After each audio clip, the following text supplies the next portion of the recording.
The Forgotten.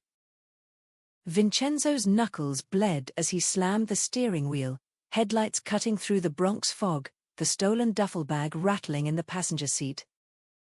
Sirens wailed faintly in the distance, urging him to push the gas harder, though every block dragged him deeper into the mob's territory. He cursed under his breath, knowing that the mob wouldn't just send their goons, they'd send Giovanni, the family's relentless cleaner. A wrong turn led him past St. Cecilia's church, where he'd once lit candles as a boy, now a hollow reminder of a simpler time.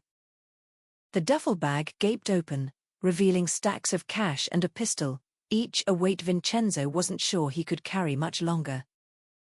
Turning onto the highway, he dialed the only number he had left memorized, Rosalie's, his cousin who hadn't seen him in years.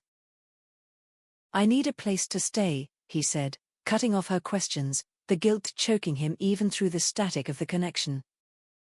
Rosalie hesitated but relented, giving him directions to her rural cabin in upstate New York, far from the Bronx's chaos. The city lights faded in his rearview mirror as he sped north, trading graffiti-covered walls for shadowy stretches of pine trees. Hours later, Vincenzo pulled into Rosalie's gravel driveway, the cabin's porch light flickering like an unsure welcome.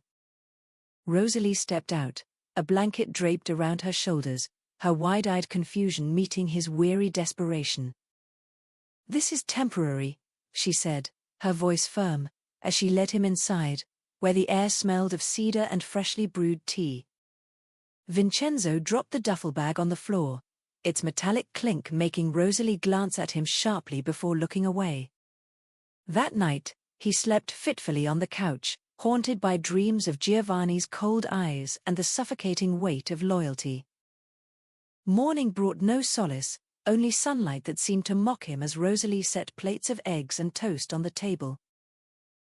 "Why are you here, Vin?" she finally asked, her eyes probing his, but he only shook his head and muttered about a fresh start. In the woods behind the cabin, Vincenzo practiced shooting at empty cans, his aim as shaky as his resolve to stay hidden. Giovanni's voice echoed in his mind, "Loyalty is blood," a mantra he'd lived by until the night everything went wrong. A week passed before Rosalie found the duffel bag unzipped, her gasp loud enough to pull Vincenzo from his restless nap. "What did you do?" she demanded, holding up a fistful of cash, her face a mix of anger and fear that stabbed at his guilt.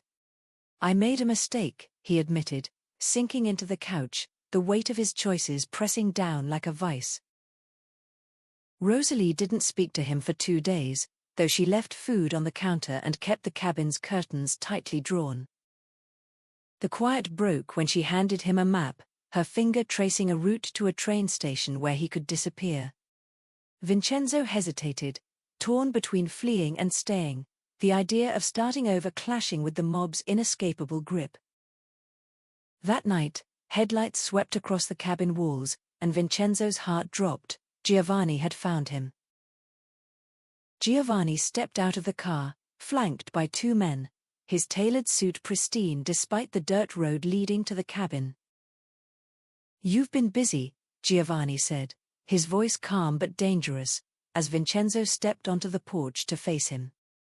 Rosalie watched from the window, her hand gripping the phone, ready to dial 911 despite Vincenzo's warning not to. "It's over, Gio," Vincenzo said, his voice steady, though his fingers twitched near the pistol tucked in his waistband. Giovanni smirked, stepping closer, the tension between them coiled like a spring ready to snap at the slightest provocation.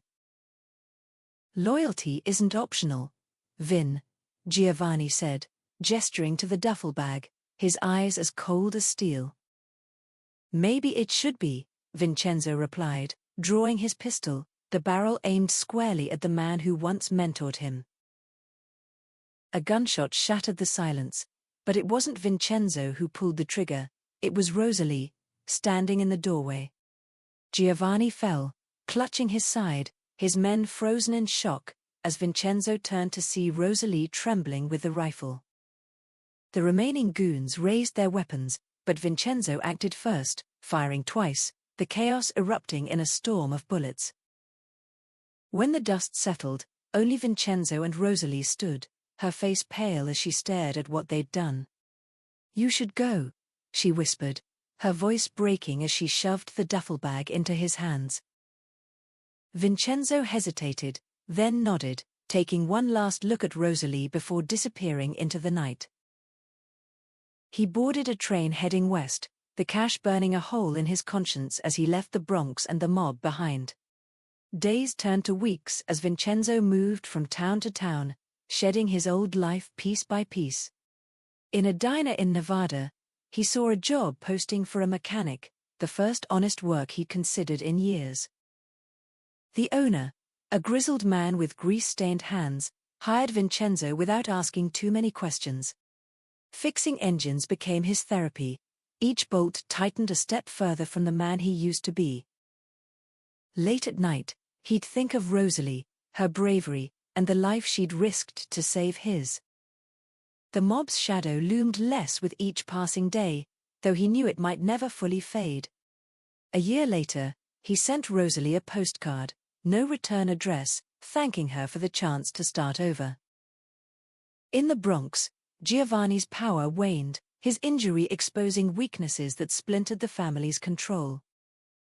Vincenzo's name became a whispered tale among the mob, a ghost who defied their rules and lived. On a quiet summer evening, Vincenzo sat on a porch overlooking the desert, finally feeling the weight of freedom. Redemption, he realized, wasn't a destination but a journey, one he was finally brave enough to walk.